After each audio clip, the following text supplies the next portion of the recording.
Di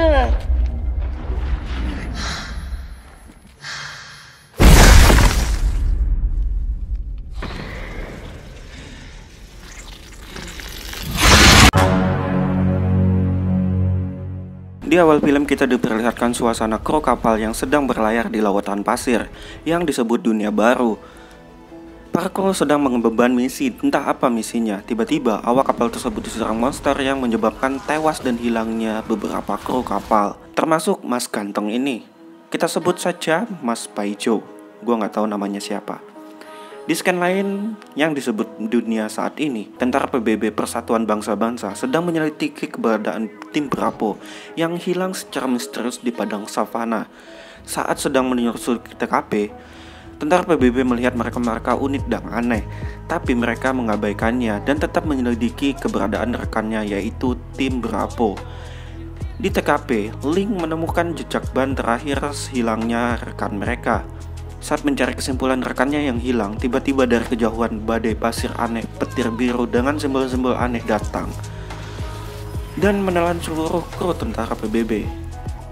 Saat terbangun, tentara PBB kebingungan dengan badai yang mereka alami. Mereka mengalami pusing mual, peralatan GPS, navigasi, bahkan kompas rusak. Mereka tidak tahu di mana posisi mereka berada. Saat si Alice, kita sebut saja namanya Alice, karena dia di Resident Evil namanya Alice. Jadi gue bilangnya namanya Alice saja. Memberikan perintah kepada X, yaitu bawahannya, untuk mencari jalur di bukit pasir. X menemukan puing-puing bagi tank yang sudah hancur terbakar. X dan kru mencari tahu. Betapa terkejutnya mereka menemukan rekan mereka yang hilang, yaitu tim Bravo. Dengan kendaraan hancur lebur, tubuh terbakar, sampai pasir saja berubah menjadi kaca. Apa yang menyerang mereka? Sebenarnya apa yang terjadi? Entahlah. Dengan mobil yang untungnya masih bisa nyala, akhirnya tentara PBB menyusuri padang pasir mencari jalan berharap bisa kembali pulang. Tanpa sengaja, Paijo melihat dari bukit batu dan segera mungkin memberi tanda ke tentara PBB untuk keluar dari atas pasir. Dan tiba-tiba seekor monster muncul dari bawah pasir menyerang tentara PBB yang menyebabkan tewasnya beberapa kru. Tanpa putus asa, tentara PBB berusaha terus melawan dan mundur ke arah perbukitan batu yang ternyata dihuni oleh Paijo, yang kita lihat di awal film terjatuh dari kapal yang hilang. Paijo berusaha membantu dengan melepaskan panah peledak ke monster tersebut. Saat senja datang, monster tersebut tiba-tiba pergi meninggalkan tentara PBB di dalam perbukitan batu. Dengan lelah dan putus asa setelah apa yang mereka lalui, Alice mencoba memberikan semangat kepada kru. Perdebatan antara mereka pun tak bisa dielakkan. Tiba-tiba Alice diserang monster lain yang merangkak di dinding gua, sehingga membuat Alice pingsan tak sadarkan diri. Karena kondisi terpojok, Alice akhirnya ditinggal kru pergi menyelamatkan diri dari tempat tersebut. Pertempuran para kru akhirnya tewas dan hilang oleh monster yang merangkak tersebut, termasuk si Alice. Saat terbangun, Alice kebingungan dan ternyata dia berada di tempat pusat sarang monster laba-laba. Dia pun mencoba mencari rekan-rekannya yang hilang, ternyata sudah menjadi santapan monster tersebut.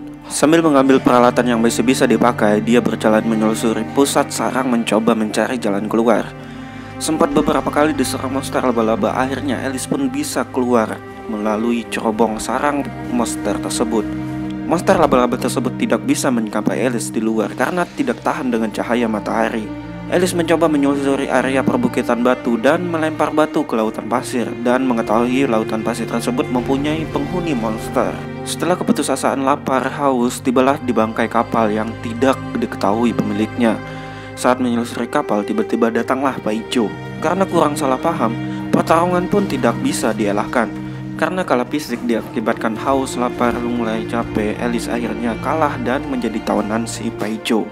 Dikarenakan matahari sudah mulai petang, Paijo membawa tahanannya ke kediamannya yang di bawah celah-celah batu agar setidaknya bisa bertahan dari serangan para monster-monster tersebut.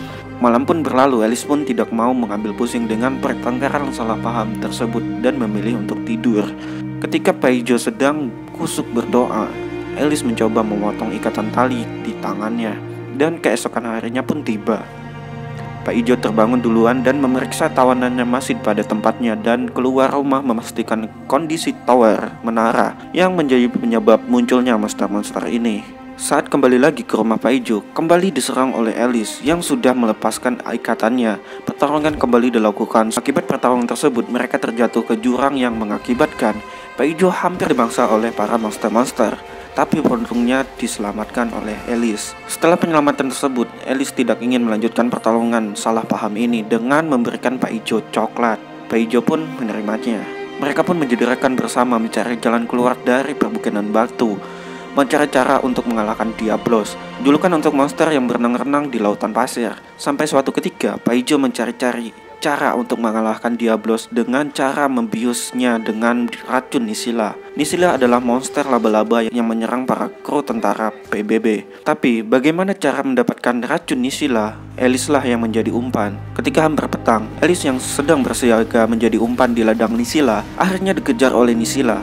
Tanpa pikir panjang, Alice mengarahkan Nisila ke tempat yang sudah disiapkan. Di situ sudah siaga Pak Ijo yang akan menjadi eksekutor pemotong alat sengat Nisila. Mereka pun berhasil mendapatkan racun Nisila, menyiapkan pertempuran, berlatih, menyiapkan jebakan untuk Diablo, membuat senjata, dan akhirnya eksekusi Diablo pun datang. Alat jebakan tersebut mulai beroperasi yang membuat Diablo teralihkan ke tempat lain. Pak Ijo dan Alice langsung bergegas berlari ke puing mobil tentara PBB yang telah hancur. Pertarungan sengit pun terjadi yang menyebabkan Pak Ijo tak sadarkan diri setelah berhasil menancapkan racun Nisila dan pedang pada Diablo. Alice berusaha menggapai pedang yang menancap di kepala Diablo dan akhirnya Alice berhasil membunuh Diablo. Pak Ijo yang tak sadarkan diri harus diseret Alice menggunakan kulit Diablo untuk melanjutkan perjalanan menuju tower yang menciptakan kekacauan ini. Di tengah perjalanan, Pak Ijo yang koma berhasil diselamatkan oleh Alice. Tak berselang lama, mereka pun akhirnya sampai pada oasis, area subur dengan pepohonan rindang. Mereka pun memutuskan untuk istirahat. Saat sedang tidur, tiba-tiba datang Rathalos, membuat para penghuni hutan panik. Begitu pula Pak Ijo dan Alice. Saat mencoba menghindar dari Archeros, datanglah kru kapal Monster Hunter, ikut membantu menyelamatkan Pak Ijo dan Alice. Keesokan harinya pimpinan kru kapal Monster Hunter menceritakan yang sebenarnya terjadi, bahwa pada zaman dulu kala terdapat teknologi yang pernah diciptakan manusia. Teknologi itu merupakan portal dua dunia. Apa yang terjadi pada penciptanya? Mereka binasa dengan teknologi yang mereka ciptakan sendiri. Misi kru Monster Hunter menghancurkan portal tersebut yang sebenarnya adalah tower yang membuat kekacauan ini terjadi. Alice diberi tugas menjadi anggota kru untuk membunuh naga Rathalos, penjaga menara portal dua dunia tersebut. Perjalanan menuju menara harus mendaki gunung dan lembah. Setelah sampai di gerbang menara, para kru lagi-lagi menemukan pasir yang sudah meleleh menjadi kaca. Para kru berpencar, tiba-tiba datang Rathalos.